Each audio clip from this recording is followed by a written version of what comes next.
Topan Shanshan, yang sekarang menjadi depresi tropis, telah menimbulkan malapetaka di wilayah Kyushu sejak topan ini mendarat di barat daya Jepang pada hari Kamis.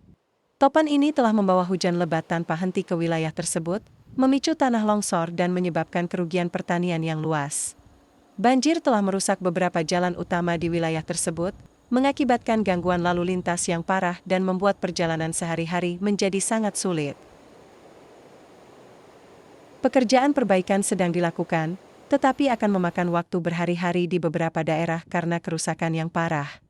Pemerintah setempat telah memasang rambu-rambu dilarang masuk di jalan-jalan tersebut untuk memperingatkan para pengendara yang lewat. 雨の量がすごくて、すごい量の雨だったので、川の流れが速すぎて縁を壊してしまって、それがだんだん壊れて道路まで壊れていったんです。この道路はですね、六ヶ坂ってから大分の方に行けれる長いトンネルがあるんですよ。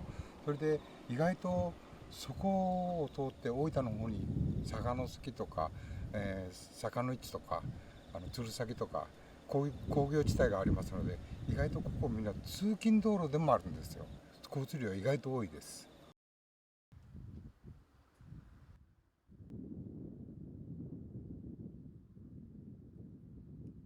Jelajahi cara baru mendapatkan informasi. Download Metro TV Extend sekarang.